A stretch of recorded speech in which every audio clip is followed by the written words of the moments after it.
For all future vlogs, I am going to use a new camera.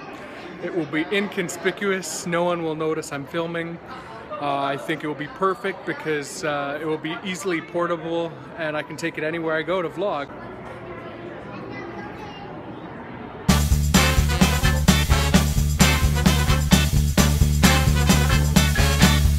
Week 8. Well, the positive for this week I have to say is I met my sleeping goal this week. I finally, after 2 weeks of trying to do it, I finally have done it. So now I just gotta master it even more because there was, I'll admit, a few days this week that I decided to sleep in a lot later than I should have when I could have got up, gone for a walk, done something more productive than just staying in bed. However, I'm giving it time.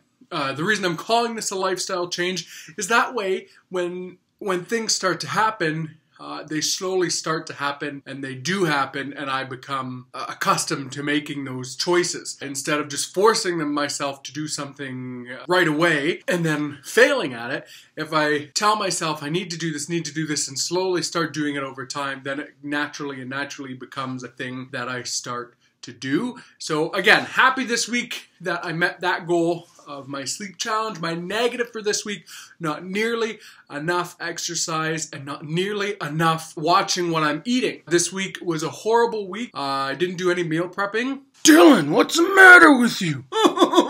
Didn't do any whatsoever. I gotta get back on that wagon, so that's my goal for this week, is getting back into that meal prepping and meal watching, making sure I'm watching those calories in versus the calories out. That is my big goal for week 9. Did something pretty cool this week that pertains to what I'm doing, so I went with a great friend to the Ontario Science Centre. Science rules.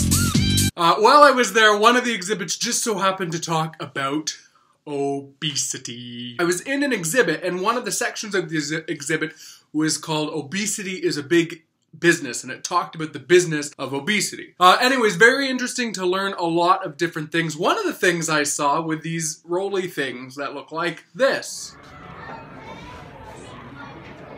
These rollers were originally marketed for weight loss, and so I thought I had to try these out. Maybe this one works better. Nope. Don't feel any skinnier. So although the rollers didn't make me feel skinnier, maybe the squats I was doing to make them work, maybe those help.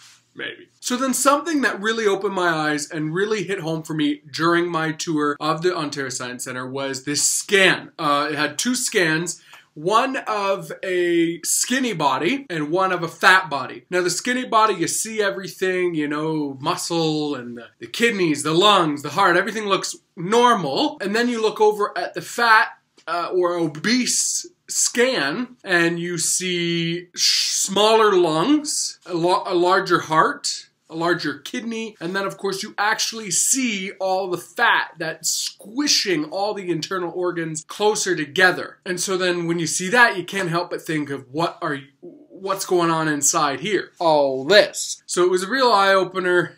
Something that I needed to see to keep me on track. We need little reminders like that along the way for this journey if it's to be successful. So yeah, and then of course there's lots of cool sciencey stuff like those things, and gotta go if you're ever in Toronto, Ontario Science Centre. It's a lot of fun. Did not get paid for this plug either, by the way. The one thing I wanted to talk about from this week, and it ties in with the Ontario Science Centre, and it ties in with something else, the other topic of this vlog. I hate looking at myself in a mirror. Absolutely disgusted. Of myself in a mirror. I hate pictures too, full body pictures, things like that just gross me out. Do not like myself in pictures. But that's neither here nor there. At the Science Centre, of course, we were playing with some mirrors and the concave convex mirrors. Really like it because I called it the flattering mirror because it made me look skinny. But then, of course, that's only a trick. It's not actually true. One day I'll look like that, maybe? No, not maybe. One day I'll look like that. That being said, there's been a lot of talk lately about relationships and things like that. People bugging me, hey, you're gonna get into a relationship? Are you gonna do? Yeah, of course, I'd love one. Never deny one if I had the opportunity for one to come up. That just has to happen. Any takers?